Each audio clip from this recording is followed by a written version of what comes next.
No, no, no, no, no, no, no, no, no, no, no, no, no, no, no, no, no. I, yes, I did say I will use that song for an intro, but I was just kidding. I can't play that song on YouTube. Why? First of all, copyright infringement, and the lyrics of that song will probably get me kicked off YouTube. Sorry. Sorry, folks. Production team. Okay, let's work on another song. Until then, let's let it rip.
Hello, ladies and gentlemen, and welcome to Wrestling Gold, or Wrestling Gold Friday Night. I am Ronald Ray, your boy with a cornbread accent. I already got somebody in the chat. Hello, Karen Poole. Can you hear me? See me pretty good, hopefully? Oh, I don't know why I'm pointing down. I should point down. So yeah, welcome to Wrestling Gold Friday Night. And yes, I get thumbs up. Hear me, see me in 3D. Oh wow, in 3D. It's amazing. Anyway, yes, welcome to Wrestling Gold Friday Night. I am Ronald Ray, your boy with a cornbread accent. Appreciate everybody tuning in so far. What's up, Joe King? Hello, Karen Poole. Did I already say hello, Karen Poole? Well, you get to him tonight. Yes, so hopefully everybody had a good week or the best week they could have. Uh, mm, yeah, that's not a good choice of words. Anyway, but I'm here not to talk about that. Here to talk about good stuff. Get people's minds off of things a little bit. 'Cause that's what everybody needs, no matter what it is, no matter what week it is. Get away from the news. Get away from the work. Get away from nagging wife, crappy husband, anything, anything like that. Barking dog, disobedient cat, lost snake. You have reptiles. What else? Yeah, nothing but positive. Because we're going to talk about good old fashioned, the good old days of professional wrestling. Good old days, I say. I say the good old days when wrestling was good, wrestling was real, none of that phony sports entertainment bowl crap. You know what I'm saying? Uh, I still want today's sports bull crap. But hey, positive here. Uh, anyway, so if you're entertained by this when you watch it, um, let's see, joking, good day, had a day off today. Phew. Karen Poole, I had today off too. Too. Uh, allergies. Actually, I am a little believe it or not, I actually am a little chilly today. Down in here and a little cooler up here than it is in South Georgia, uh, and it's still not warmed up yet. Even though I did turn on the or the, turn up the temperature on the AC. Still ain't warmed up yet. Don't want to get too warm because I don't like it when it's stuck. But anyway, so yes, let's do the usual sales pitch before we kick in. Talking about some good old wrestling here. Uh, if you're watching this live, hey, join in the chat, say hello, or talk about your memories of anything we talk about tonight. Of course, we got going to discuss today in wrestling history. Of course, today is September 6th. Also, on our watch along, we're going to watch a Mid South from 1984. Good quality. Um, and looks like I didn't watch any of it. I kind of skimmed over it, see who was on there and whatnot. So should be a pretty good episode Mid South to check out. So you want to stick around for that. So yeah, join me in the chat. Hit the like button.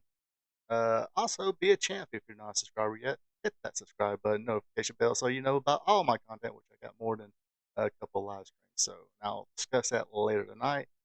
But let's get into the good stuff. Let's go into today in wrestling history. Oh yeah, by the way, I ain't got the phony baloney bag green screen thing. This is actual background again now. Uh, Hopefully the lighting is a little better too.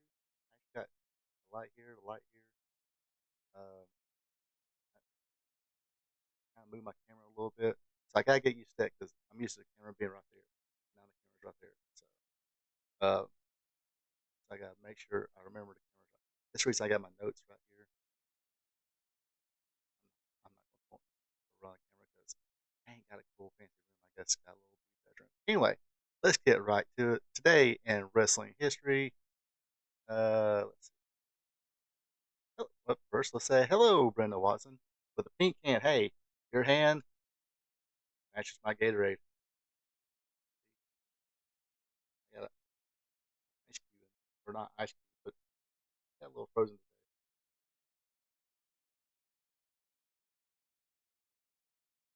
It's a very good game. It's a So yeah, let's go into today in wrestling history.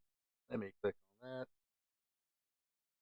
On today in 1972, the Sheik, the original Sheik, not the Iron Sheik, not the other fake Sheik who came out a few years ago wrestling NWA. This is the original Sheik, the uncle of Sabu, the guy who I think he, if not the first guy, at least the second person to bring out snakes uh, and through the fire. So that's what always made him cool towards me. Because even though he looked like a very evil, mean person, being able to throw fire makes you way cool.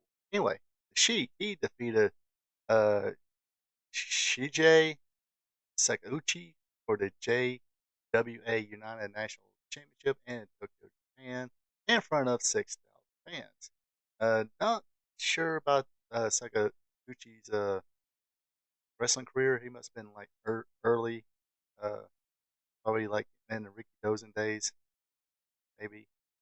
Uh, so yeah, if you got any memories of Mr. Sakaguchi, let me know. I have none whatsoever.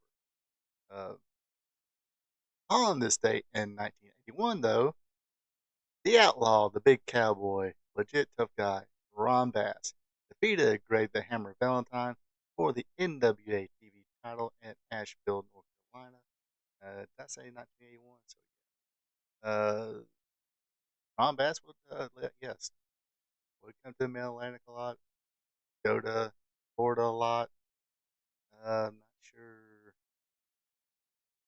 I'm pretty sure he worked for Watts and all that. I do remember, I vaguely remember listening to that interview with him once, but don't remember everything. So, but yeah, he was. Uh, Go read a story about his passing. You can see just from how he passed, you know, the guy was a legit tough guy. Definitely take pain. All right. Also, on this day in 1982, in Memphis, Tennessee, at the Mid South Coliseum. Not confused with the Mid South Territory or Mid South Wrestling. We're going to watch came out Oklahoma. This is the Mid South Coliseum in Memphis, Tennessee, that drew 5,200 people.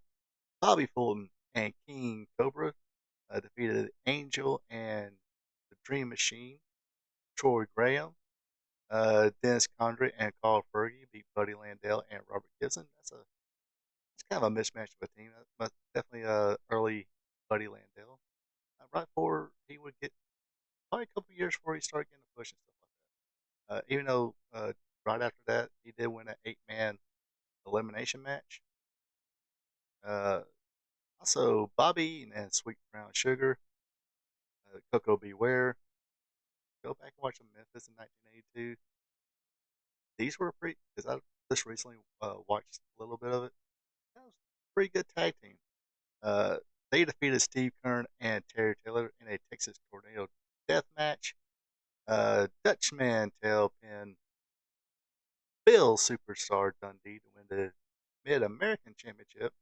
The WWA Tag Team Champion Steve Regal and Spike Huber defeated Kamala and Rick McGraw by DQ. And the Southern Champion Jerry King Lawler defeated Baron Von Raschke by DQ. And I do believe there's now a documentary or something like that around about Baron Von Raschke. I don't think it's available for streaming yet.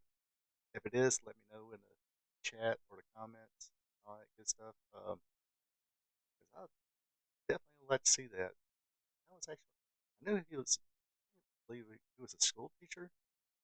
There's a couple of wrestlers who were school teachers. There was him, George Allen Steele, I believe, was a school teacher. Matt Striker, of course, was a school teacher. Bill 80, Mass Superstar, Demolition Axe, was a school teacher. I think his wife was a school teacher too, or still is a school teacher, living somewhere in Georgia. All right. Anyway, enough of that. On this day in 1983 was the date that this guy was born, the monster among monsters, or the monsters among men. Braun Strowman, this is his birthday, wish him happy birthday. Turning 41 years old, if my math is correct.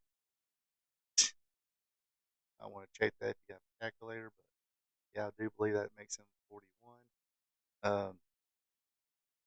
Because, like I said, I'm so bad at math, I got to take off all my clothes to count 21. All right. Also, on this day in 1986, the WWF debuted two new weekly shows: WWF Superstars of Wrestling and WWF Wrestling Challenge on syndication, replacing both WWF Championship Wrestling and WWF All Star Wrestling. So they were already getting syndication. I think I do remember being a kid around this time watching WWF Superstars Wrestling. I was like, hey, that's not Superstars Wrestling. Superstars Wrestling was on 8 o'clock Friday nights on WATL channel 36. But I guess they didn't copyright it, or they didn't think about copyright laws back in those days. But yes, this replaced the old guard that was WWF Championship Wrestling and WWF All Star Wrestling. Sad news on this date in 1988. Bad Leroy Brown passed away at the age of 38 due to a heart attack. He was also known as Elijah Akeem, part of the Zambui Express. I think people remember him more about that, but I actually just watched some old Georgia stuff a couple of days ago, and it's kind of over. I don't know how good he was as a wrestler. It was kind of a squash match. Him and Ron Fuller were in a tag match.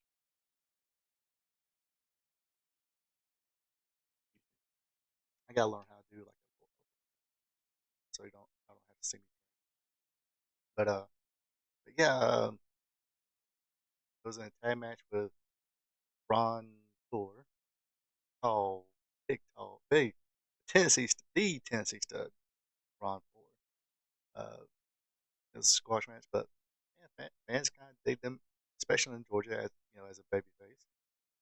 But came a heel, Elijah King with a Ray Candy, who is also known as a babyface from time to time. Formed the Zambui Express, pretty mean looking tag team there. But yes, in his career in Georgia, he was known as Bad Leroy Brown. He actually was wrestling the UWF, I think, year, I guess, of his career, or final few months of his career in the UWF as he became Bad Leroy Brown again, but not the happy baby face. He was with Skandar Akbar. Army.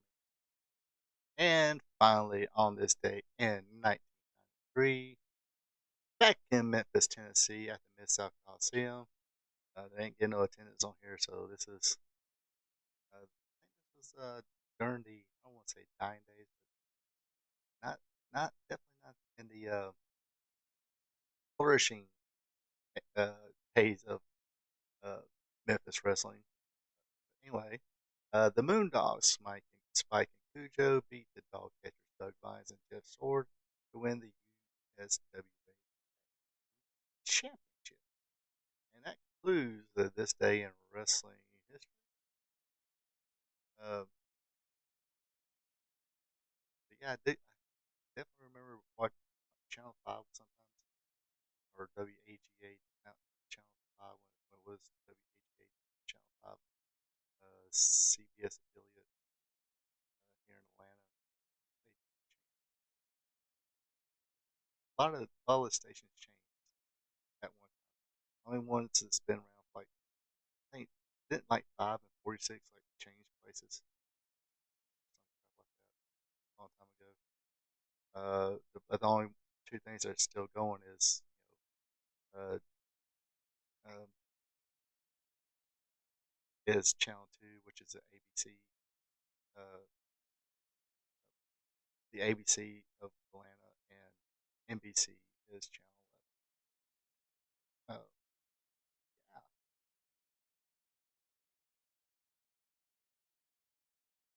But yeah, not a whole lot of groundbreaking things happened on this date in wrestling history. A few little small changes.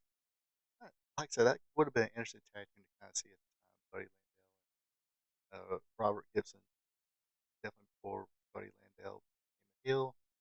Uh, did the Nature Boy gimmick. Probably still had the dark hair. Didn't auto blonde it yet, but of course I've talked about Tori Graham before, being kind of a, he used to do his promos in the Dusty voice, Dusty Rose voice. I think there's still people who claim that people thought he was really Dusty Rose.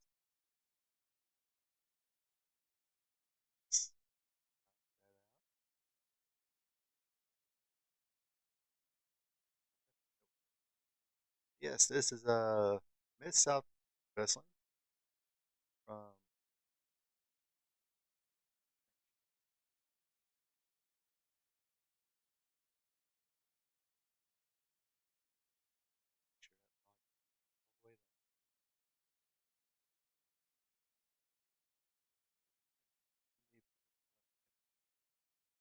This time. Yes, Mid South Wrestling from August, or not August, May 17th, 1984, episode 245. Grab the link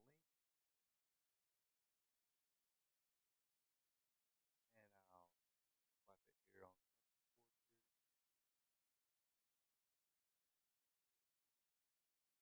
board. And you know what to do. Let me know when you're ready.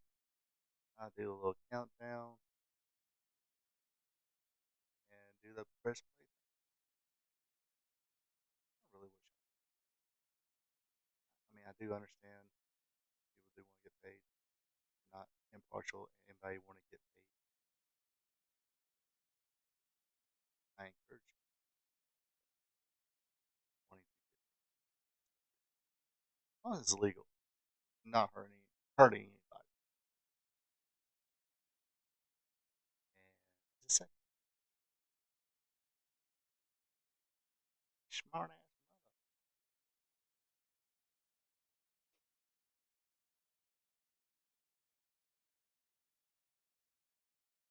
Yeah, don't laugh all you want to. Hopefully, come November, I get to take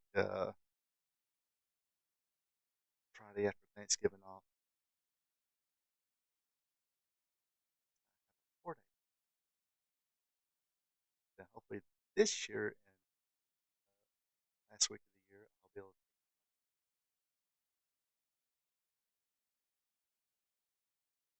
or maybe, just maybe, win the lottery. course, I haven't played a lot.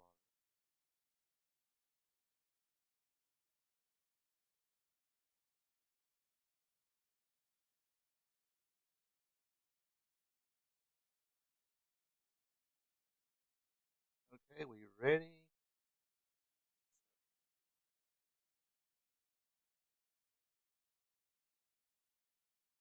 All right, and five, four, three, two, one. Press play.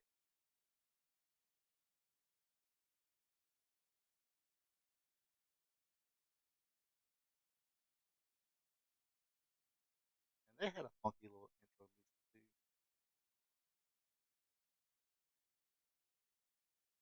Everybody had music in the day. Oh, somebody just hit a power bomb there.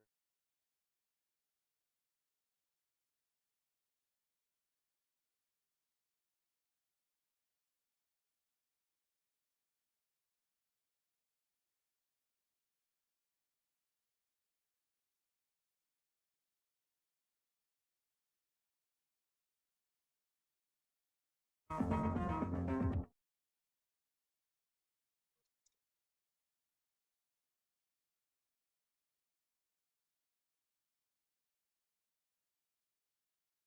believe that is Boyd Pierce and Joel Watts. That is one of Joel Watts' sons there. That's Joel Watts, not Eric. Eric is barely in high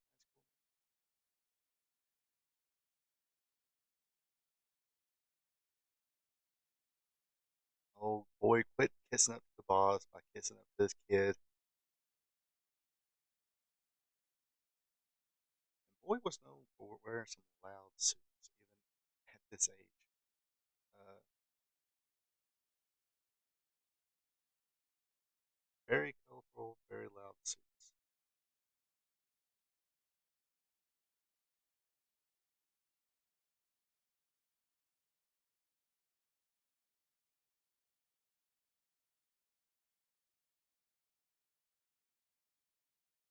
Okay, we got uh, contract signing here. This is A. Young, Ricky Morton, and Robert Gibson, the Mid South Tag Team Champions at the time, along with a young Jim Ross. Yes, that is good old JR Jim Ross, along with a younger Jim Cornette. Want you an orange suit like that? Of course, there's a younger Dennis. He's probably the veteran of the whole group, and Bobby Eaton. Do we really want to mention that big, tall pile of?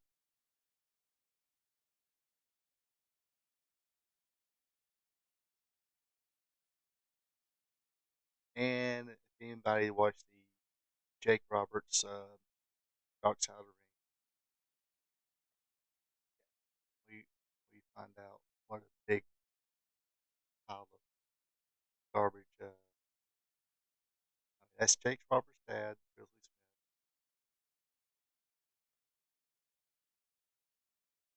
He was kind of an agent for yeah.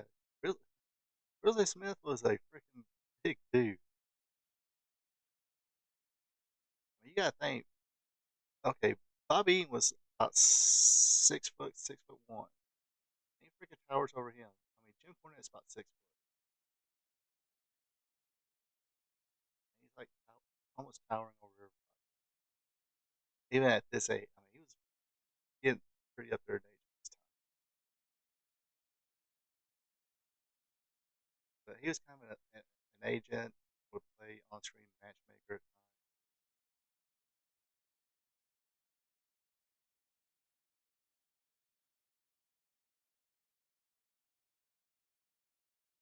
I think he actually would work for WCW and WWF as well. Could be wrong. Definitely WCW. Not sure about WWF. I'll have to go back.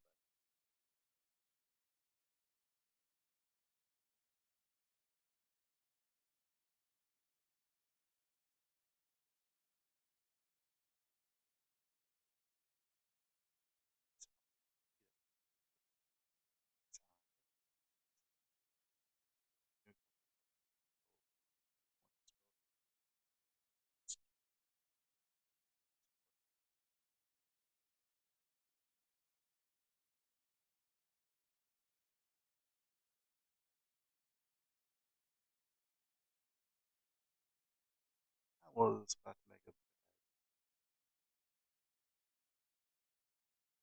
sign the wrong side of the paper.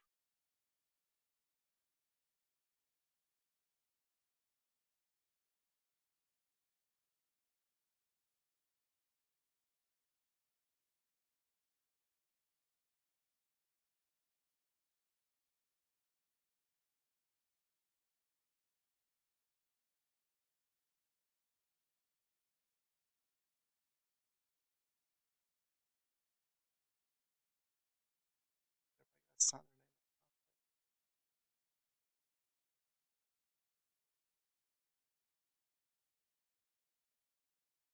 Now it's signed, sealed, delivered.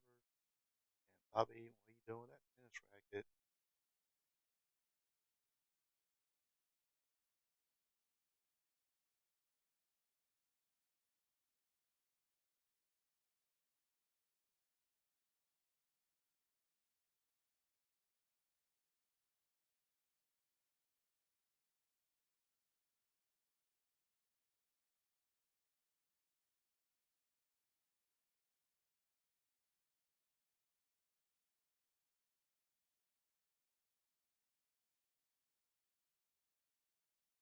Listen here, a lot of money together. Don't make a lot of money in this territory. Then we can go work for Jim Crockett. We ain't following y'all to world class. Y'all gonna have fun with the Fantastics and world class. We're going straight to class.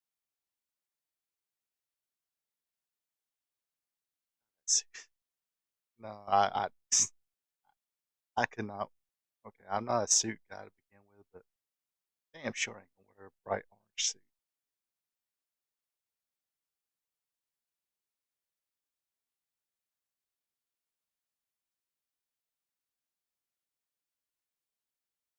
I probably didn't really sit well with Bill Watts being a University of Oklahoma guy. That's Tennessee colors he's wearing. I'm pretty sure Bill Watts fined him on that one.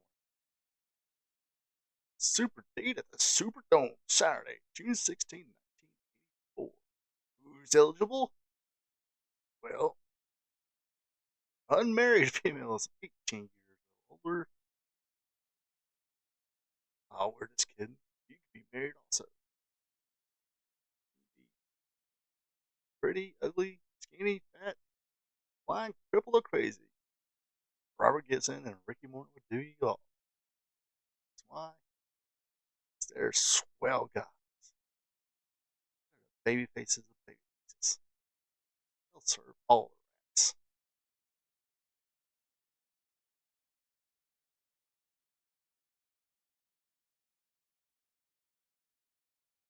They'll have dinner to rock with a Rockwell Express at Popeye's Fried Chicken in Tulsa or in Louisiana.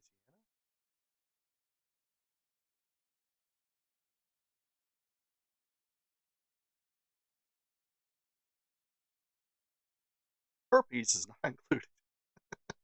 Just kidding. I'm not saying. Just kidding.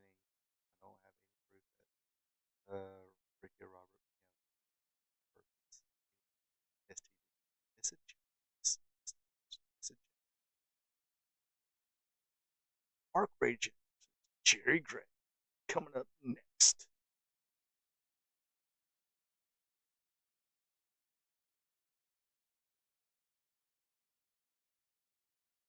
It seems to me they whoever uploaded these or originally whoever owns these tapes that this person uploaded, these were the master tapes. So you're gonna have these just blank moments through here. That's basically for all the stations put their commercials on there. Hello, Jim Ross. Good old JR.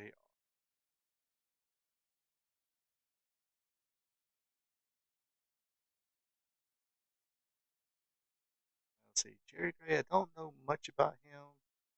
I think he, because I'm not sure if he spent any time in Georgia, but I think he uh, did a lot. Did some in California. Who the hell? Mark Rajan.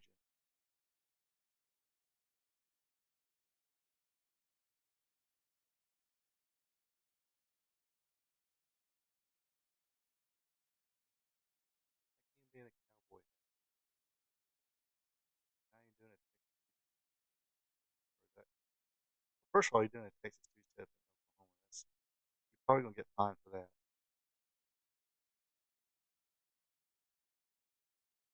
And now he's dancing like Michael Jackson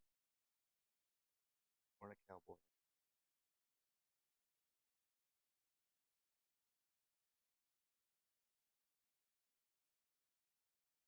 But anyway, yeah, Jerry. I think Jerry Gray had more of a career in California.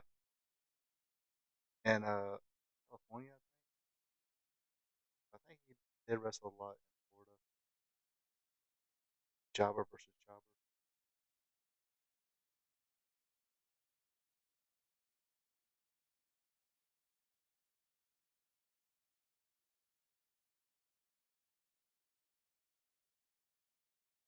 Let me guess. He came out to the Michael Jackson song.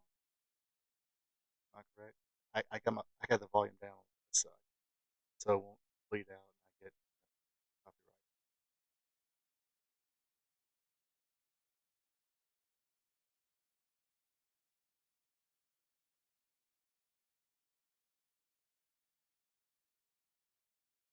Come on, that's how people danced back in '84.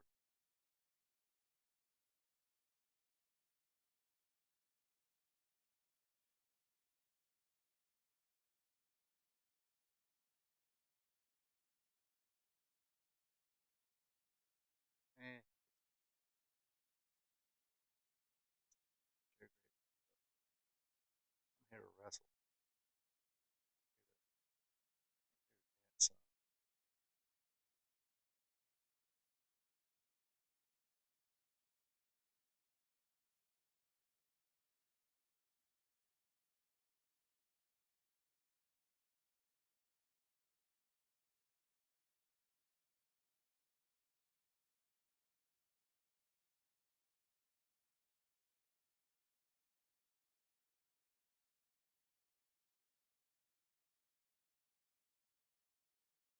Jerry Gray,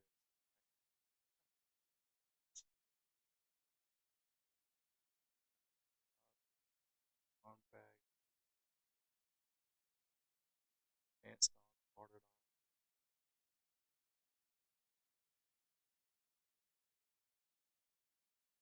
Oh, he got him. Raging Mark Raging. The wily veteran Jerry Gray.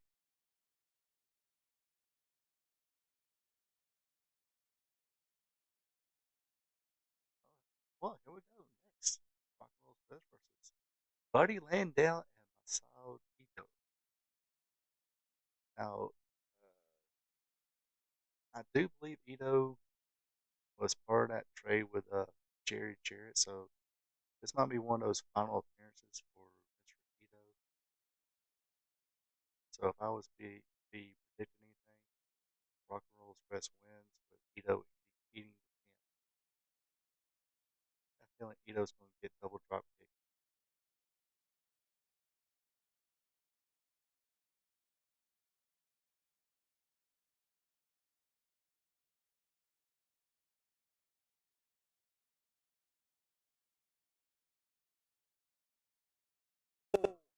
I am going to cut up a little bit. All right, if you're watching at home, that's called a pop. It's a chick pop, but it's a pop. It's nothing piped in, nothing like that. It's a genuine pop from a crowd. No, folks are probably not used to that now. And here comes Rick and Robert. See, look there. There's a happy grandma right there. She's happy because Ricky and Robert just made her happy.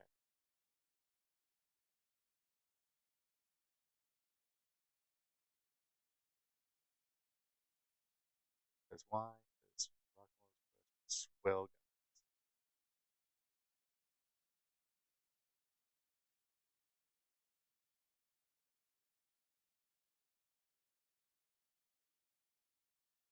And is that Pee Wee Anderson, the referee?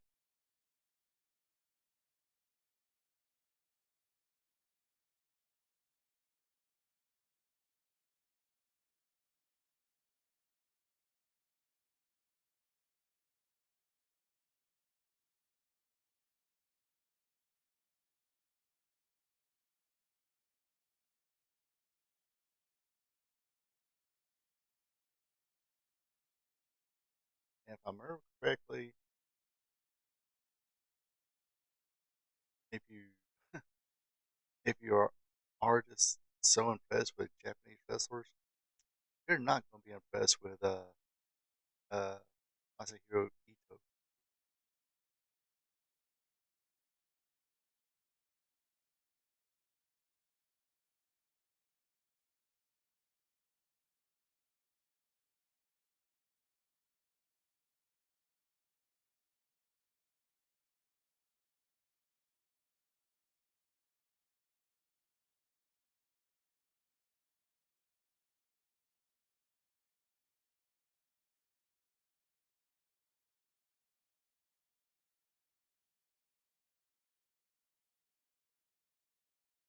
Ooh, that's a little scary.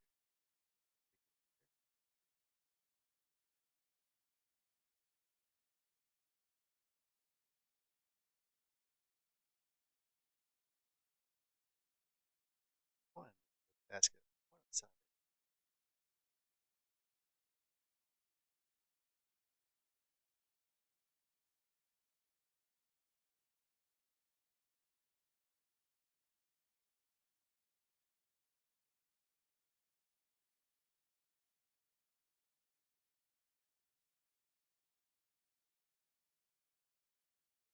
Yes, that was pretty popular.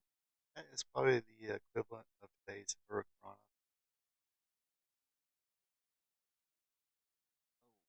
Robert missed that one. I hate that turnbuckle.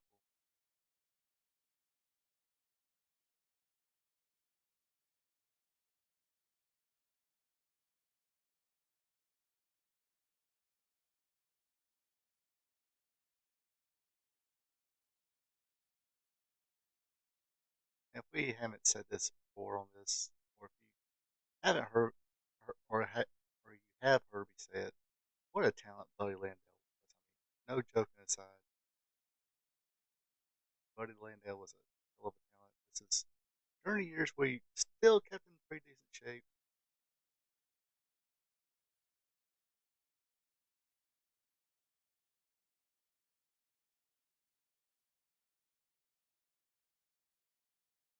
Big dummy.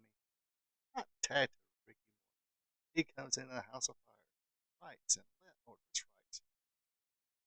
Drop kick for Boudreaux. Push him in the corner. Here we go. Is it coming? There it is. Double drop kick. Pee Wee Ash 1, 2. No, fucker trying to kick out of a double drop kick. That's okay. Randy understood the assignment. He ain't gonna get fined by Bill Watts.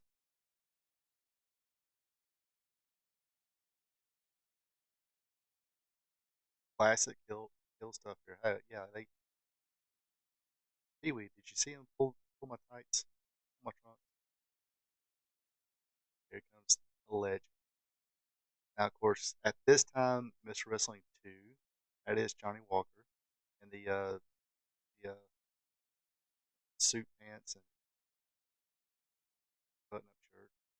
He's calling himself Mr. Wrestling at this time, because this is where he turned against Magnum PA. And of course, he's got himself another protege by the name of, started calling him Mr. Wrestling number 2. I do believe that's Hercules Hernandez.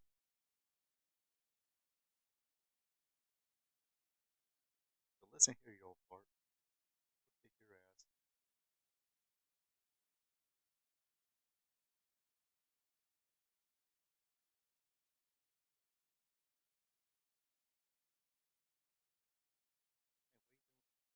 You know how much money that costs? This real. Listen to this. I get my wife to sew you another one, better one. Not screw that. It's where your merch or wear t-shirts. Rock and roll is best. Wear jeans. Wear rock and roll t-shirts.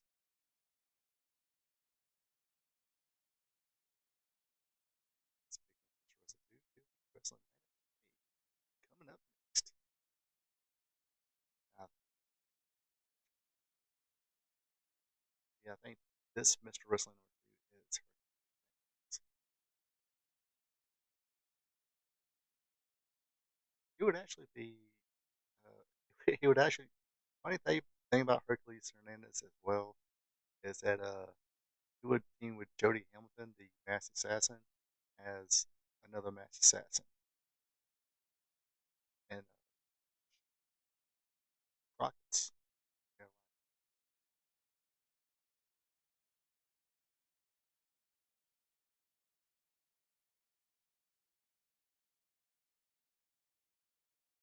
Hernandez was a check, check that mother. You know what? Yeah, that's definitely Hercules Fernandez.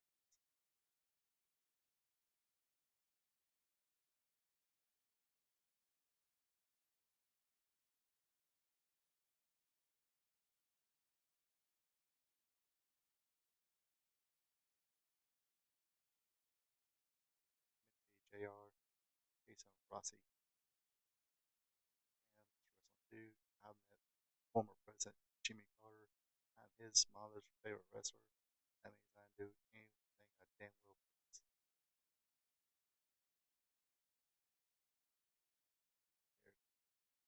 One of the biggest what ifs in wrestling right there. What if he did not? Yeah, off the top of my head, three. Miss Wrestling 2, Miss Wrestling here, The Assassin, and Super Invader and WCW.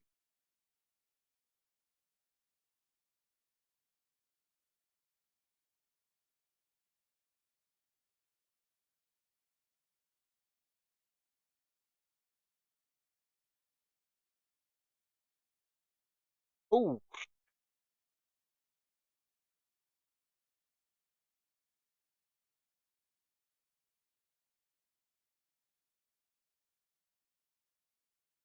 no, Phantom TA, I'm pretty sure he could have handled himself. I'm pretty sure he's every chance he got after that, he's saying, hurt.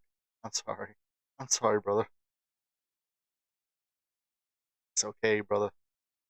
This ain't ballet. We're in, we're in Bill Watts territory. I can take it. So, yeah, at least three hoods I know of that, you know,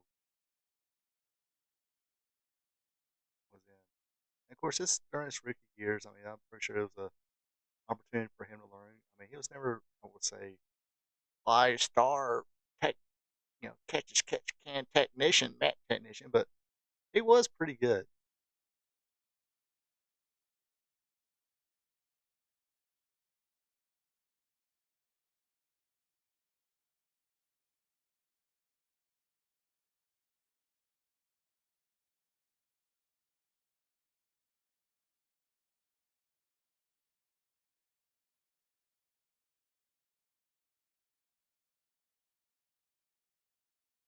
But yeah, this is speaking of some growing years. This is Phantom TA, getting his stride in, getting a push.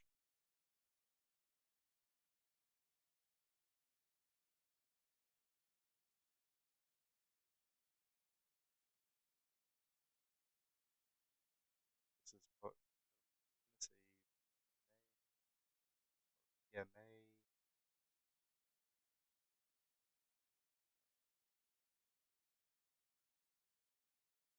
another 6 7 months. He'll enter Jim Crockett Promotions, pinning everybody in like 5 seconds, becoming a two-time U.S. champion, being the heir apparent, or at least going to be a NWA World Champion. That's what they was bringing him up, grooming him for.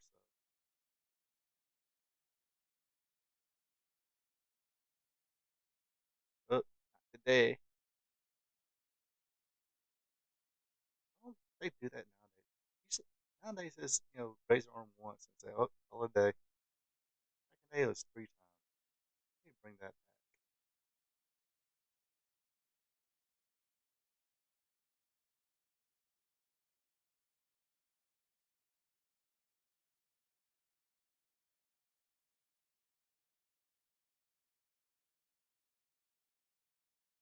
Now, Yeah, it's not a small guy either. It's, yeah, he might have jumped in there, but it tells you how strong Hercules Hernandez is, able to kind of catch him and hold him.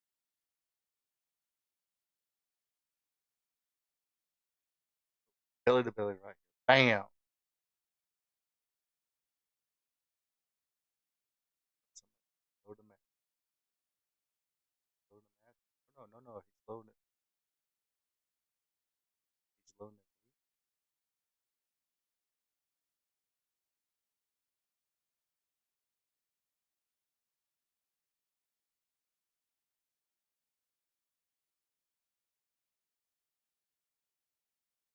In there, ref.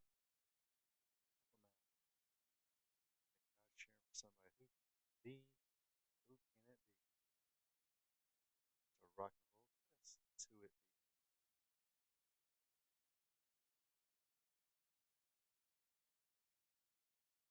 So let's see. Got five guys here. One guy coming back to Georgia. Wrestling Alabama, Georgia. Hired. Not maybe. He never did go to Hercules. Wound up going to WWF. Actually, wound up going to quite a few, but assassin gimmick.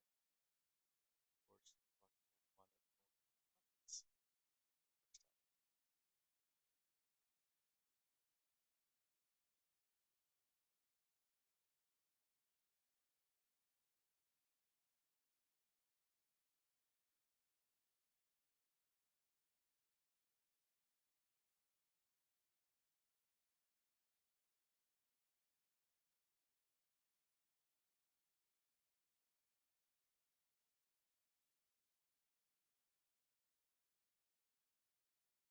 Big.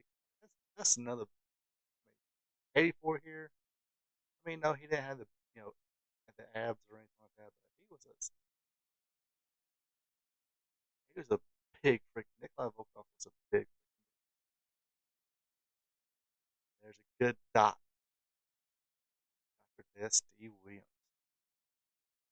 This is a say rookie year.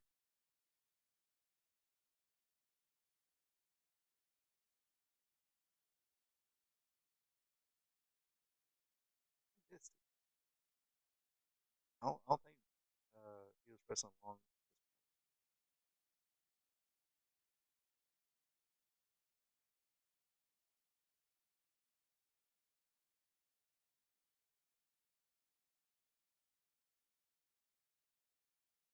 He has a medallion down on his neck. I think it's the Mid South Television Championship medallion. That's something I never did like. I didn't like no belt, no trophy, no medallion.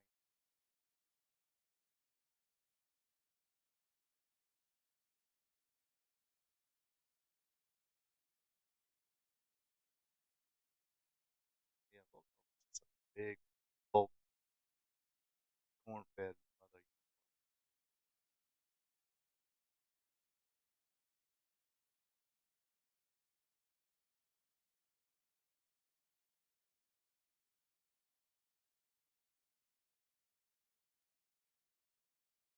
I do remember him being in Georgia at one time as well. Volkov, that is, being a little leaner. Something knocked on his head.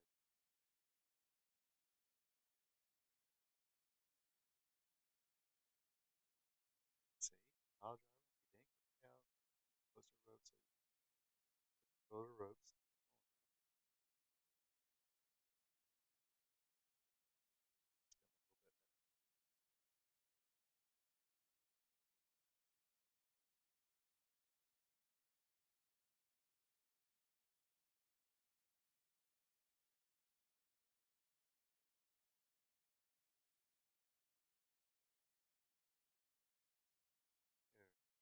Here, Volkov acting like he's some kind of luchador doing flips. That's what those flips get you, son. Here he comes. This is definitely.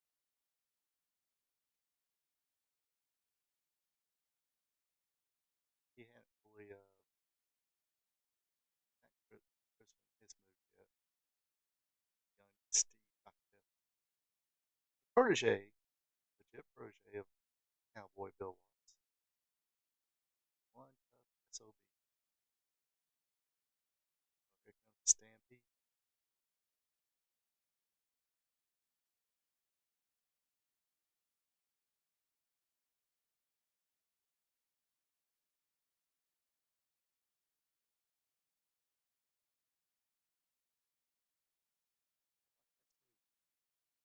So with you letting everybody pull everybody's riches for it. Come on, word. The Red Rooster. How do you spell Red Rooster? R-R-Y-A-Y-O-O. Red Rooster.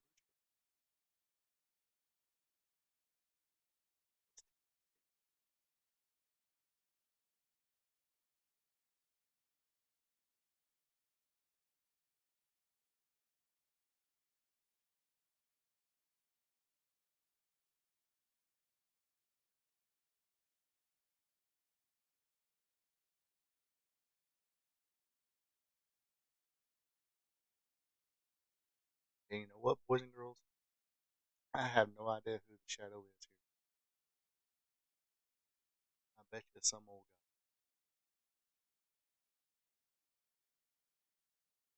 And yes, that is Terry Taylor. I got a couple of 3 years experience at this point. Ooh, Luke Desprez. Look, ref, he's trying to do some Tommy Rich shit on me and pull my britches.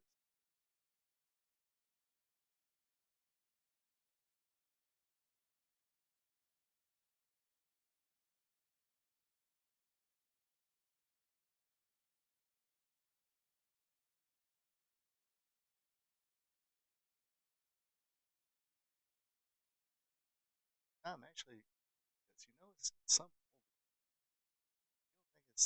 You don't think it's like just Gypsy Joe? Gypsy Joe that short?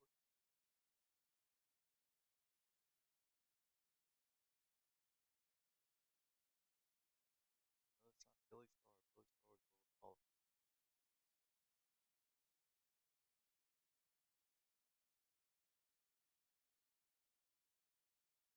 Mike Jackson, a little better built. That short.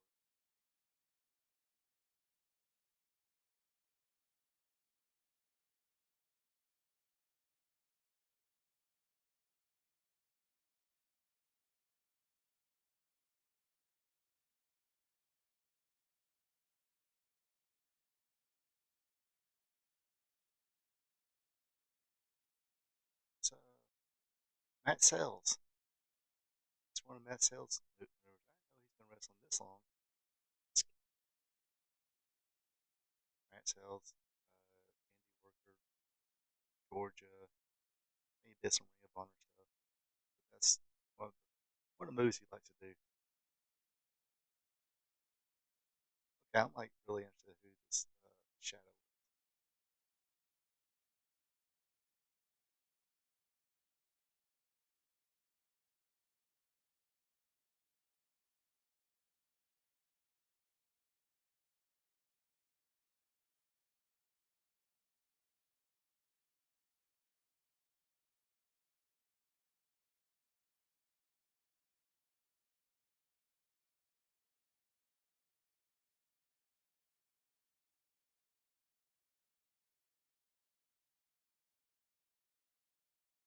What everybody wants to see the 5 on.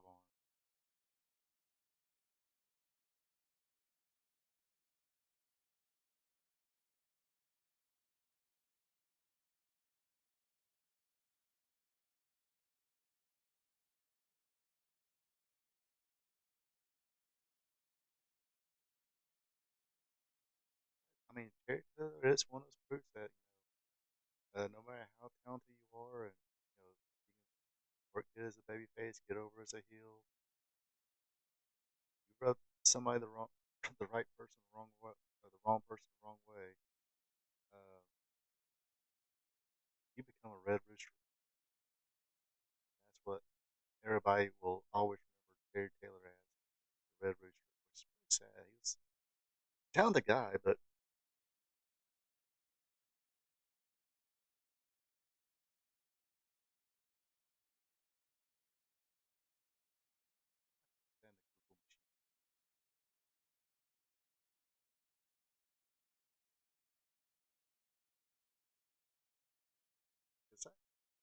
That could be Gypsy Joe, but yeah,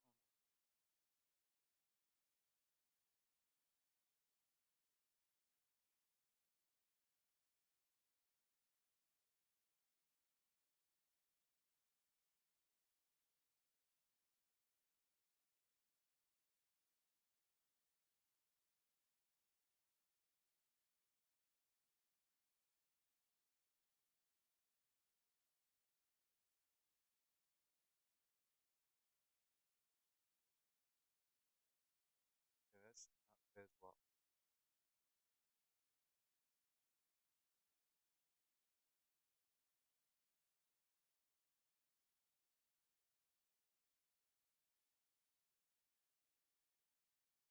Yep.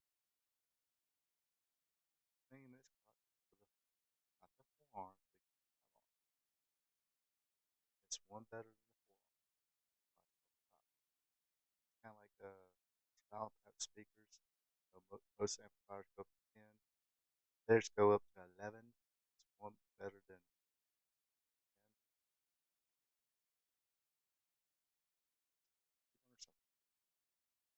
You learn something for every episode.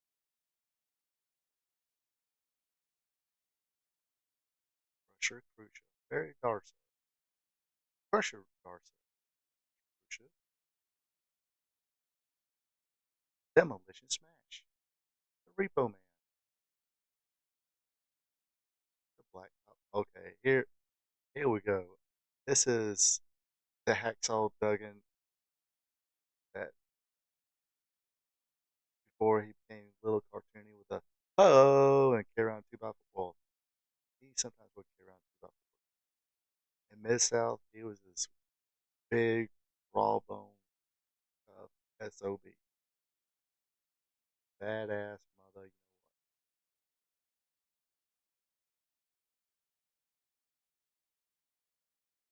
what? Former Atlanta Falcons player, too.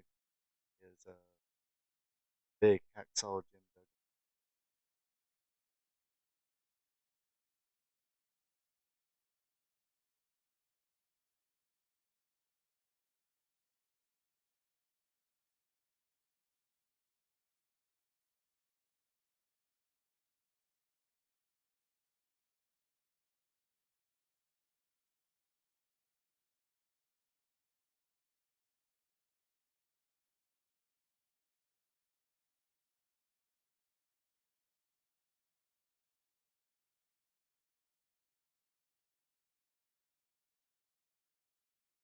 That's something you don't see often. Jim Duggan sporting the Burt Reynolds style mustache. He's got a full beard.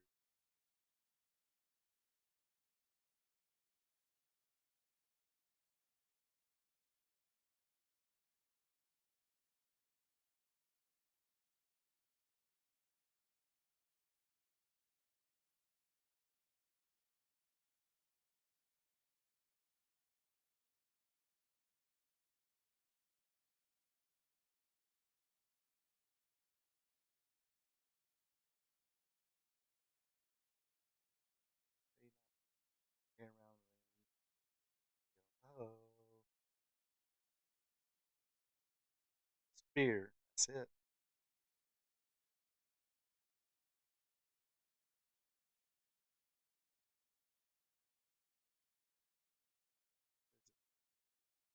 That's Nikolai.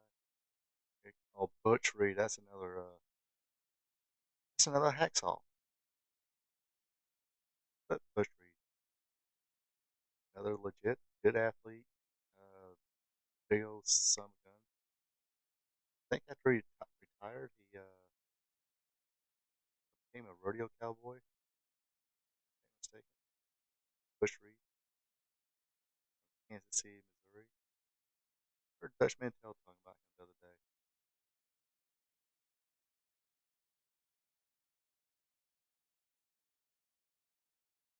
He was actually a pretty good worker. Didn't hurt you or anything like that. Kind of cut his hair or shave it.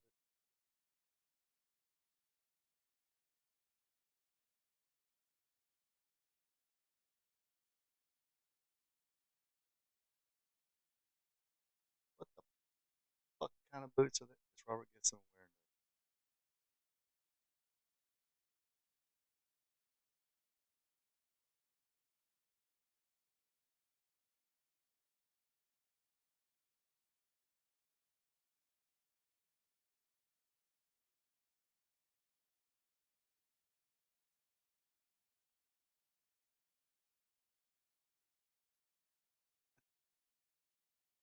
So I was like, I don't know who else.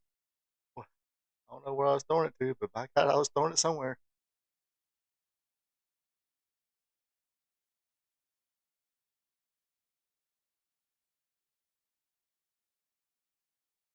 Joe Watson got concerned in his eyes, like, oh shit, where did he throw it to? Where did it land? And those were the big old clippers they had it back in the days.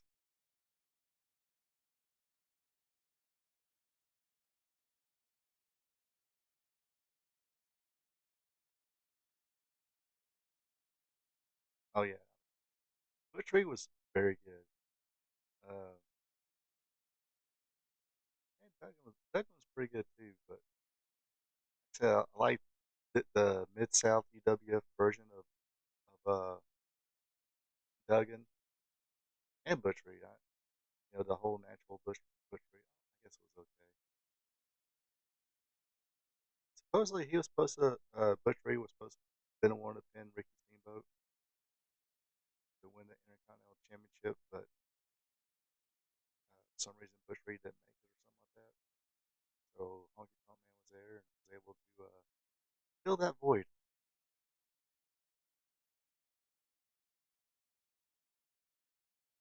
But there you go, ladies. When you get a dinner date, ringside seat at the Superdome on June 16th. Get back, autograph picture, T-shirt, bandana, and an STD of your choice. Again,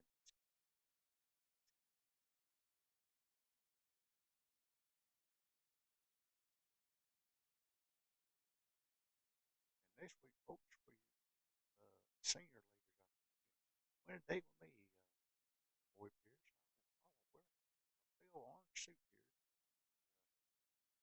I'll bring along my little buddy here, Joe Watts here. His daddy will flip the fucking bill. That's another talented dude. Buzz Sawyer. I know people think he's an asshole, and deservedly so. But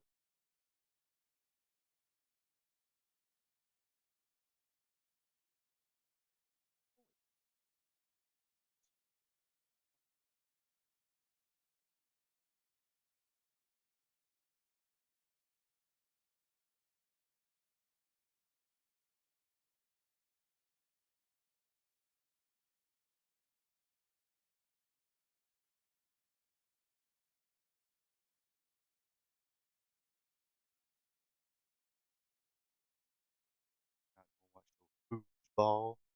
Foosball is the devil. So yes, that was an exciting episode. I mean, even though I didn't get to hear it, but I mean, it looked great. I mean, Mid South was just one of those territories where always had an exciting TV program. You know, always had pretty good talent with them. Um, so, and not bad. You can say too much about Mid South. Let's see the history of Mid South. It started out as NWA Tri-State, ran by a blind man named Leroy McGurk. He lost his eyesight in a auto accident in 1950. Tri-State ran Oklahoma, Louisiana, and Mississippi until 1973 when Bill Watts, who had been one of Tri-State's most popular wrestlers, uh, came in after leaving 80 Grams Florida championship wrestling in Florida. Uh, Came back in Watts returned in 1975. Uh, Fought a 2-year promotional war against International Championship Wrestling. Is that the same? Okay, this wasn't the same. Why is it all the outlaw promotions want to go with International Championship Wrestling? Uh, but this was run by a couple. This International Championship Wrestling was ran by George and Gil Gulkin.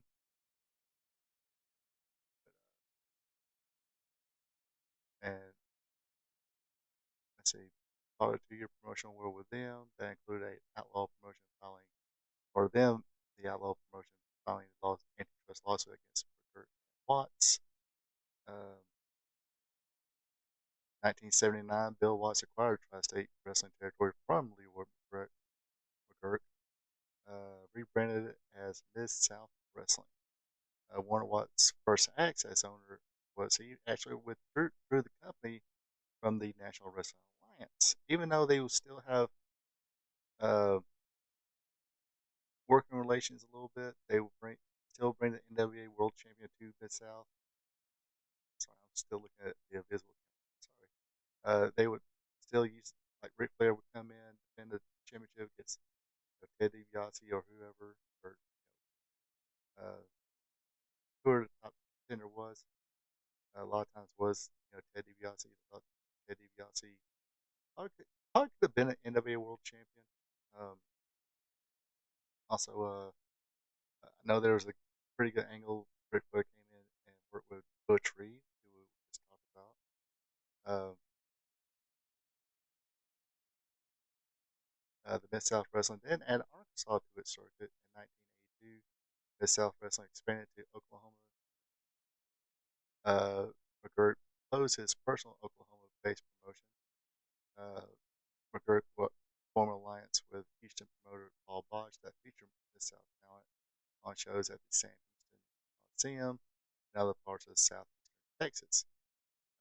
Mid South used Shreveport, Louisiana as a base for its television taping, which was a first house in the studio, which was which were first house in the studios of KTBS TV. They were moved around in 1982 to the Irish Medill Sports Boys Club, located on the Louisiana State Fairgrounds. Instead of the cartoonish characters and interviews common to the Hulkamania era WWF, Mid South Wrestling's content focuses on energetic matches, formed for launches and packed crowds, characters whose personas blur the line between good and evil and potential physical athletic wrestling style, and a episodic TV show format. In other words, a more grounded, realistic, you know, wrestling. The promotion ran shows in a mix of small venues and gigantic arenas. In 1980, a car, a car pitting a blinded junkyard dog against Freebird Michael Hayes in the main event drew 30,000 fans for a show presented by a promotion less than 1 year old. In 1984, Watts came out of retirement, teamed with the masked junkyard dog under the name Stagger Lee to face the Midnight Express to tap an angle in which the Express and manager Jim Cornette beat Bill Watts on TV. His Sonic Car features a showdown between Madam PA and Mr. Wrestling 2. Uh, Mr. Wrestling 2 being Johnny Walker. The 1984 show drew 22,000 fans and an unimaginable large crowd for a regional territory show. Uh, this is one of the things I was talking about the other week, was last week. In the mid 1980s, Mid South began to expand nationally. In 1985, longtime wrestling fan Ted Turner invited Watts to air Mid South's weekly TV show on Turner's Superstation TBS network. Turner wanted to alternate to the World Wrestling Federation show airing in the coveted 2 hour spot, Saturday evening time slot, which WWF had acquired when it bought out the majority ownership of Georgia Championship Wrestling. Turner also angered by the WWF show because McMahon had promised him that it would feature matches and promos taped at TBS Atlanta Studios, as Georgia Championship Wrestling had done for years, but instead a fresh, locally produced content WWF TBS show, 100% clips and highlights from other WWF TV shows, some depending on the market airing at the same time the TBS show did. Eventually, WWF would shoot local in-studio matches, but only infrequently, and they were usually predictable squash matches. everybody did. Mid South Wrestling quickly became PBS highly rated show, so Watch positioned Mid South Wrestling to take over once turned to force WWF off its network. Watts' luck ran out, however, when former Georgia Championship Wrestling co-owner Jim Barnett helped broker a deal between enabling North Carolina-based Jim Crockett Promotions, led by Jim Crockett Jr., to buy Saturday time slot from McMahon and become TBS's sole pro wrestling show. Uh, Watts made one more attempt to go nationally following year. Part of the plan, Watts replaced Mid South Wrestling uh, brand name with a more corporate, ambitious, and WWF like uh, one called the Universal Wrestling Federation. And that was in 1986 when that switched. So, of course, it after after that went to the UWF, Universal Wrestling Federation. Uh, this is actually uh, the WATL 36 Superstars Wrestling, which showed UWF or did show Mid South, and when Mid South went to game UWF, it continued to show that. Um, let's see. In March 1986, Mid South Wrestling went national. The goal of most ambitious regional promotions in this area, relaunching it as the Universal Wrestling Federation and securing syndication deal, airing their 2 1-hour weekly TV shows. The last show, Power Pro Wrestling, debuted in 1994 in major markets across the United States. The TV tapings were also taken out of Shreveport and moved to location various live shows throughout the Mid South UWF territory. New wrestlers, mostly from World Class Championship Wrestling, joined the company, as did former World Class Championship Wrestling co-promoter Ken Mantell. Despite UWF's strong ratings and critical praise, it would not compete nationally with Jim Crockett Promotions and the WWF, as both had stronger TV distribution and larger live event pay-per-view and WWF's case merchandise licensing revenue streams. UWF was further hurt by the oil-based economy, and its richest local market, Oklahoma, fell into severe recession in 1986. This left a blue-collar core of UWF's fan base with far less disposable income to spend on things like attending wrestling shows. And this is when April 9th, 1997 is when Bill Watts sold the UWF to Jim Crockett Promotions, and along with that, let's see, some of the stars: Steen, Steiner, Rick Steiner, Eddie Gilbert, Freebirds were their beginning. Then they split up. Michael Hayes stuck around for a little bit. Terry Gordy, of course, probably went to Japan. Then later on, Michael Hayes would go back to World Class. Buddy Roberts and Terry Gordy formed a new Freebird group with Iceman King Parsons and the Angel of Death. Michael Hayes came in as a babyface and wound up feuding with them after a little altercation at one of Michael Hayes' concerts. Well, they had the footage, but so remember that. Eddie Gilbert, he stuck around for a while. Then he went to Memphis, I believe. Uh, Steve Williams would go back and forth between NWA and Japan. Basically, the only two people who really did stick around was Rick Steiner and Steen. They pretty much made a career from going from UWF to Crockett. Then when Crockett sold to Ted Turner, they stuck around until, of course, Rick Steiner and Scott Steiner went to WWF for a while, early 90s, then Japan, then back to WCW in the late 90s.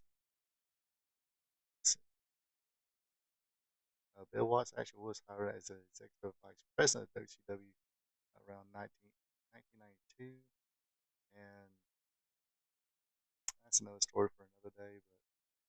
But yeah, we can talk about that some other time. Me personally, this was like one of my favorite promotions to watch was the Mid South UWF. Always exciting, always, especially as a young boy, kid, just watching this stuff, watching people fight, be almost uh, realistic. Like I said, it was a grounded promotion, something you really stick your teeth into. Really sucks they couldn't stick around. That whole thing in 80, late '86. Ben McKeister, I'm pretty sure losing talent, going to people want to go to WWF. I'm pretty sure Jim Crockett at one time was probably trying to get lure talent from UWF to them too, so they probably would have been in bad shape. But it would have been interesting. I think it was last week, week before last week, we talked about this. It would have definitely been interesting if Bill Watts could have stuck around on TBS because that would have been the kind of wrestling that people in Georgia would get behind and like. So uh, it was fresh. You had fresh people in there, fresh talent in there, and was like I said that grounded base. You know, like Jim Ross would say, that smash mouth work pass, that smash mouth type in your face wrestling. Um, that, people like special at that time. So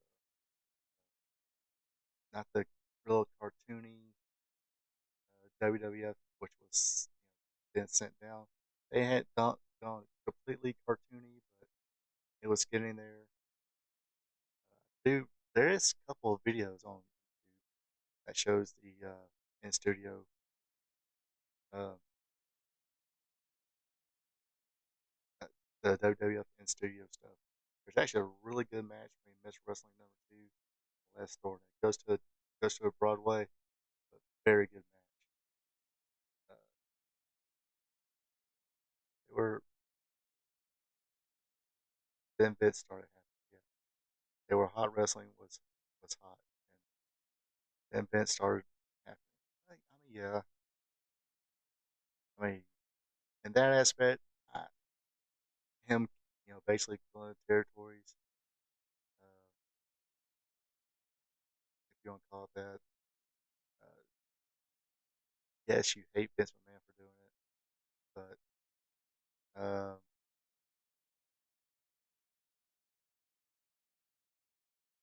interesting question there. So, those of you in chat right now, if you watch the replay, check it out. Answer the question. Uh, if you could, the territories would have stayed alive, and there was no Monday Night Wars, no Attitude Era. Would that have been cool with you? Would you rather have the territories or just the Monday Night Wars, where at the end it became just one company, one big national company? Me personally, I'd rather have the territories. I mean, it's kind of like right now. It's like, I mean, even TNA was trying when they were trying to do some innovative stuff, but they kind of got caught into they would get whoever Vince didn't want. They bring in Kurt Angle, which is not a bad thing. I like Kurt Angle, I like Christian Cage. Uh, but then they would try to do their kind of WWE style stuff, the flashing lights and stuff like that. Uh, yeah, territory days to me were better because y'all had distinct styles. It's like, uh,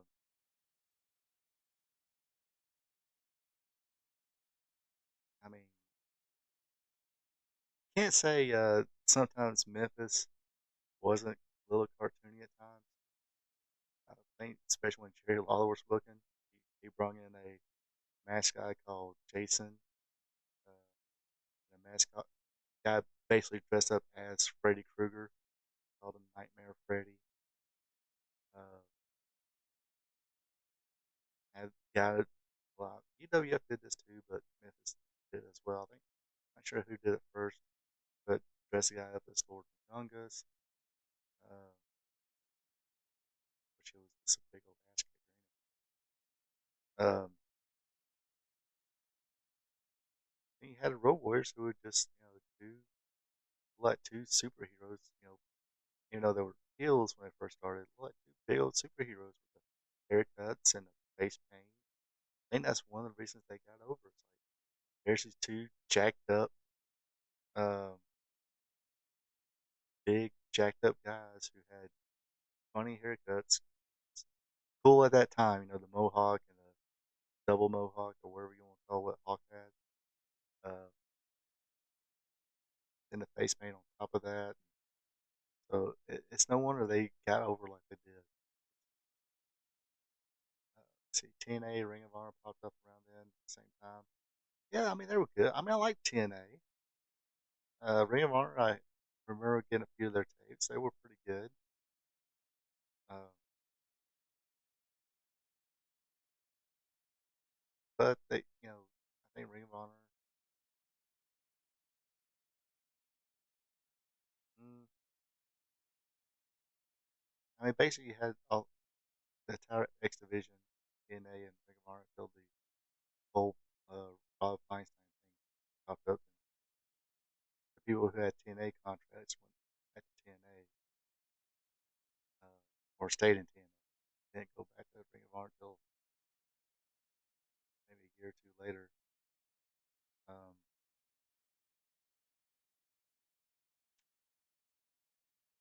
but I mean, Ring of Honor is good. Kind of mix of you know Lucha with fan stuff, fan style, and you had a lot of talent. That came to Ring of Honor. You had Christopher Daniels, Xavier, the Briscoe brothers when they were rookies. Let's see who else. CM Punk guys start there. Um, yeah, because I mean, Ring of Honor was a independent wrestling promotion. They never really were national. They just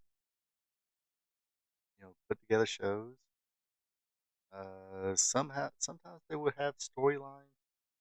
Depends on, I mean, 'cause I know Raven was there, and he worked with CM Punk, and they actually did a storyline. And I think CM Punk learned a lot from him.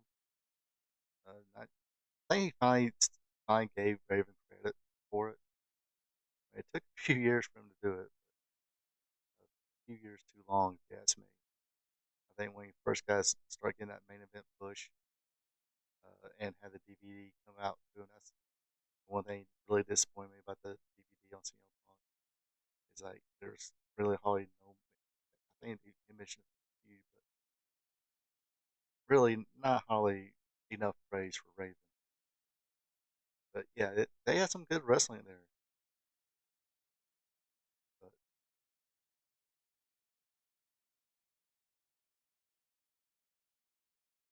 but like I said, I'm not knocking AEW. AEW's got their own deal, but AEW is what it is. This is an indie promotion with a bigger budget. It's, it's took Ring of Honor and Pro Wrestling Gorilla, smashed, gave it like a $1 billion budget. That's what you would have. I mean, I kind of understand. I mean, it's nobody there to really. It's like I was kind of mentioning the other week. It's like, is there really anybody who's really like liked in AEW? Because I mean, right now you got Swerve Strickland last month after being a babyface for a couple months. He turned to a heel sort of with Brian Danielson. I guess now he's Adam Page decided to use his childhood home as a bonfire, or wish for the bonfire. So he's a babyface now again. And let's feel sorry for the guy. Yeah, I probably shouldn't really rely on Japan wrestlers. They they got young talent there they need to develop.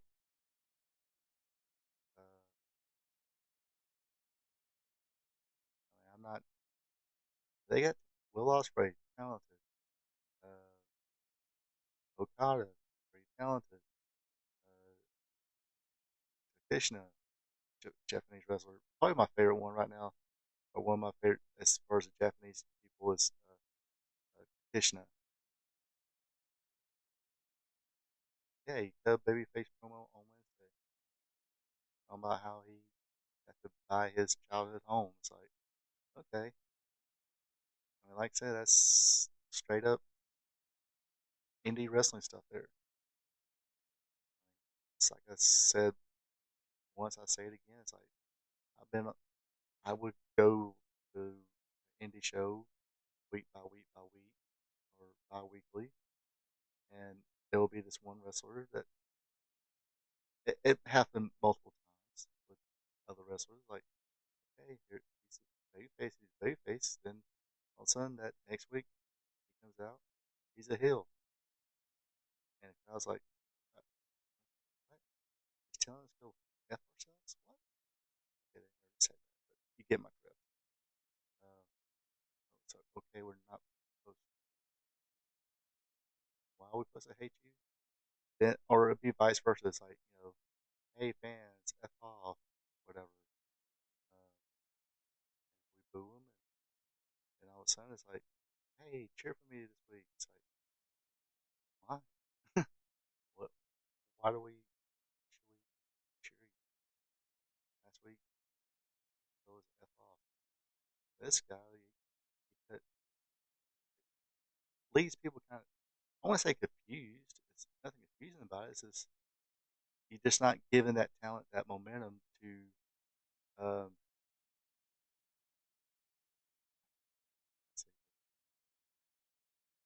to develop a character, whether it be a babyface or a heel or something like that. It's like, okay, let him be a babyface, then give him a reason to boo them.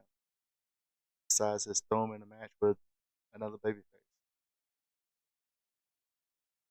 If that makes sense. But they kind of built, Swerve Strickland as, hey, he's going to be our guy. He's going to be, or at least one of our guys.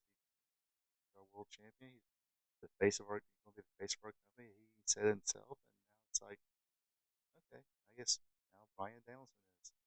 He knows, wherever his next loss will be his retirement match. And of course, yes, with a Brian Danielson match and Brian Danielson Jack Perry match, it's real fun with. Well, it's just not something I want to pay $60 to see.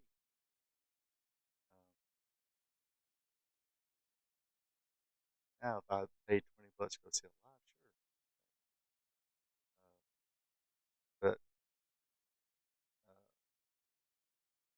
would I pay $60 to go see it at an arena? No. Uh, should it be like a now? If it's part of the Dynamite taping or whatever, sure, I can get behind that because it's a kind of match you can just throw on for quote unquote free on TV, and nobody, now like what was it? Gosh, now I can't even think of it. Who was it? Well, I mean, back when MJF was a champion, so they had a match with him and uh, Kenny Omega on Collision. That's a pay-per-view match. That's not a Collision match. Brian Danielson, Jack Perry, yeah, Collision, Dynamite, good to go. But not a MJF who was the world champion at the time and Kenny Omega, which really didn't have a story build. It's it's like they're rotating writers and there's no consistency with exactly. It's like there's no. I mean, supposedly now they have uh, Mark Henry as a booker, and there's been it's a little bit. I mean, a little bit of storyline with the Mariah May and Tony Storm feud. I guess you call the Adam Page, Swerve Strickland, even though Swerve Strickland's done beat him like 2 or 3 times and blow off matches. Okay, that him. Okay, Page burning down um, Swerve's childhood home. Okay, it's like that's retaliation for Swerve breaking into his home. Whatever. But let's look at last year. You had All In last year in London. Through what, 80,000 people, and then this year lose around 30,000 people fans. That didn't go up. Your ratings around what, 700,000 people, if that, probably south of that. Now the TV, I can understand, but the live stuff, that's the part I really don't understand. I do really believe that uh, you know people should actually. There should be no reason. There's a little bit of reason, I know. I can understand people just don't have that disposable income, but when the tickets, I mean, when they came to Gas South Arena, the tickets were like $25. It's the price for any other indie show, so and that's what you're going to see. You know, basically a bigger budget indie show. But the sh- the, watching them perform live is a whole lot better than watching on TV. I will say that. I will give them that much credit. I'm not going to be a Debbie Downer about AEW, but television wise, I can understand. And sometimes live stuff, if they were charging the same prices as, you know, but they're charging like 50, 60, $70, $100, whatever, or no, like the four seats for like $100, but some of those were, most of those were kind of cool. But still, it's like the rest of the seats around the place, around $25 here and there, maybe 35. Really gotta look at it. The 2 times I went, I got decent seats for $25. So, but a lot of stuff, I understand. Okay, I got understand it being 70, at least 70, 80% full, because there is the inflation, prices of everything is going up, so people right now don't have that disposable income. Uh, but they're showing up at WWE shows, which has a better product now.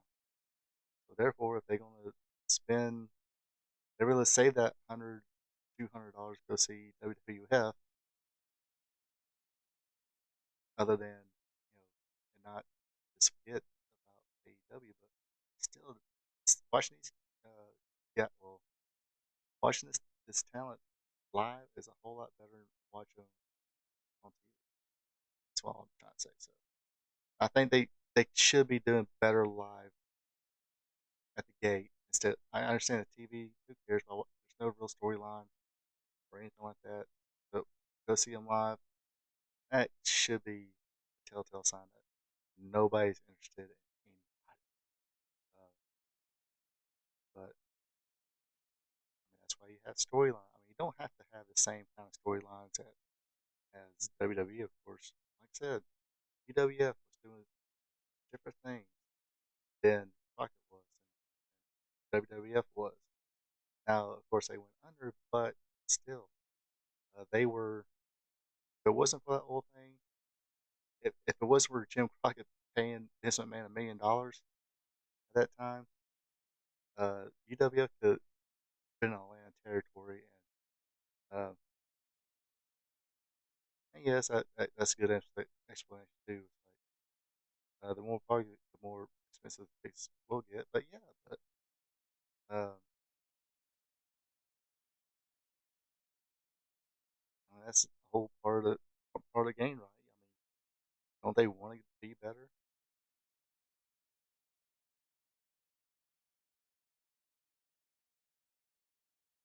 Like I said, still is like I said, last couple shows like 25 should. I mean, especially if you're a diehard. Uh, I mean, AEW is really just a niche promotion now. Still, I feel that the live events should be doing a little bit better than what they are. Um, but I mean, that should prove that here's your main event: uh, Swerve Strickland and Ryan Danielson. Even you had uh, Will Ospreay against MJF, and yet you lose 30,000 people. That's not good. I heard tickets, but like I said, I mean, you have grounded storylines and everything like Miss South did. That's different from them. You just got to get that get, get the right creative people in there to uh, put it together. Unfortunately, like I said, Tony Khan is not the guy to go in there and look at it and go, okay, this will work, but you need to do this also. That's a big plot hole right there. Okay, this idea just totally sucks. Throw it out. Yeah, these 10 other ideas, they totally suck. Throw those out. These are okay, but we need to tweak this. And AEW do not have that.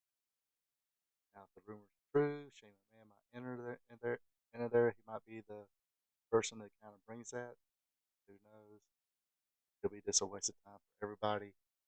I know it seems like some fans are really wanting to see that, but I'm kind of indifferent. Um, if he's there to actually be able to improve the product, great. Not he's there for a payday. And like I said, if I was Shane McMahon, I'd probably just the name McMahon, and he's built a name on his own, being a TV character mostly.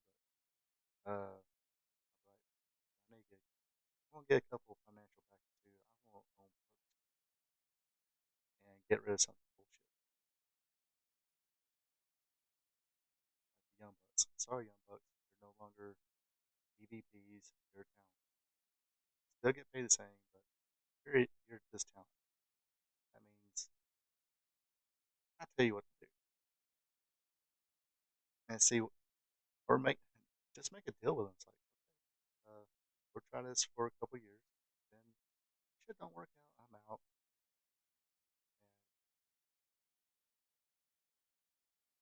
and whatnot. I'm like financial stuff. I don't know how you would pay that back.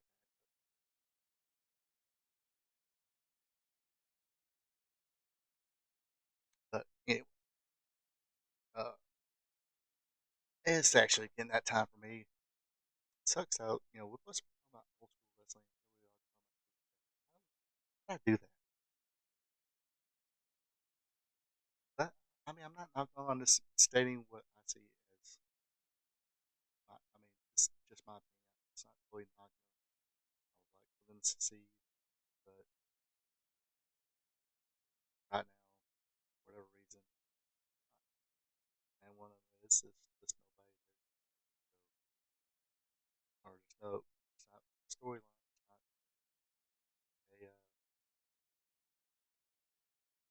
a one draw or something like that. Nice to the product.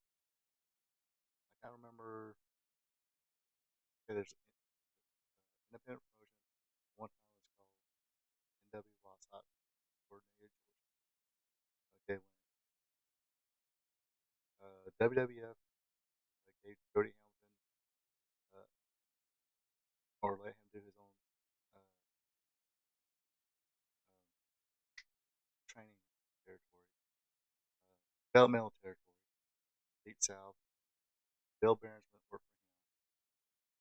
So I guess he sold his part where some of the came in and renamed it KW. It wasn't drawing that good of crowds. Right. But all of a sudden, a good storyline came up. The Devil's Rejects, which was basically uh, people who were veterans of the NWA Wild Side, came in and wreaked havoc at run younger people in, and the bill only was able to hold like 250 people, so not like a 30,000 people in this building. Still, 300 people in that little building is a whole lot better than 20 people in 400 people, and it was constant. And they would do like seasonal uh, big shows, and they would always draw pretty good thanks to this one angle. So maybe it's an angle that needs to be done. And that's kind of how Roman Reigns kind of got over with the whole bloodline angle, storyline, and stuff like that. That's one of the things that put people's eyes back on WWF after. I mean, it was not sinking like the Titanic like that, but when they had their niche on this. So anyway, I think I'm about to call it a night here. But before I do, let me do the usual plugs here. Every Tuesday, I do a trivia show called Wrestling Trivia Tuesday, where I ask 5 questions, all dealing with sport wrestling. Those are available on Tuesday, so check it out. Share and play along with friends. So um, that's that's why you need to have that notification bell, so when a new episode comes up, you know when it hits. And that is Wrestling Trivia Tuesday. I also do a WWE Raw recap show where I recap the week's Raw. Trying to have that on Tuesdays as well. Sometimes I might pop on Wednesdays. Unfortunately, this week I wasn't able to get to it because of, I'm just going to say it. I want to take that Monday off. So I thought I was going to watch on Tuesday, but some reason the Sling TV wouldn't work. But next week we'll get back in the grind of things. I also do, speaking of AEW, I'll do a AEW Dynamite recap show, recapping the week's episode, and that's usually up on Thursdays. Speaking of Thursday, Thursday night, I do a live stream called Spot Show Live Stream with me, Ronald Ray. Every Thursday, I discuss news, what's going on in wrestling. This week, of course, we'll at least discuss the results. Like I said, I'm not going to see the AEW All Out. Uh, I got family thing to go to and a wrestling show that night. A local wrestling show, some Southern Fried Championship Wrestling. Uh, Going to that night. So, but we'll get what I can see first. Sometimes on YouTube, you get a match or two, or at least bits and pieces of matches. And basically, we'll do a little discussion on the All Out pay per view and discuss other wrestling news of the week. Now, if you're not a fan of today's wrestling, or you're a younger fan who likes all of wrestling and likes to learn about the past, I got a show for you. It's actually this show you're watching right now. Another that's live, live in a living color. Wrestling Gold Friday night. That's every Friday at 8 p.m. Eastern, 7 p.m. Central, 6 p.m. Mountain, 5 p.m. Pacific, 9 a.m. Saturday morning in Japan, and 5 a.m. Saturday morning in India. Like I said, I appreciate everybody tuning in. Hopefully, everybody have fun watching some Mid South Wrestling. It's definitely one of my favorite promotions. And like I said, during the time we bullshit, who knows what we're going to bullshit about? We went from talking about classic wrestling to AEW for some reason. Sometimes on the spot show, we'd go from talking about all wrestling to movies and video games. Not particularly wrestling video games either. But so yeah, tune in every week and have some fun with us. Until next week, folks, have a good one. Take it easy. Hey there, thank you for checking this out. If you enjoyed it, share with friends, drop a like button, leave a comment. Also, be a champ and hit that subscribe button. You can also check me out on social media, Facebook at Ronald Ray, on X or Twitter is RPATRPTV46. Until next time. So long from the peach state of Georgia.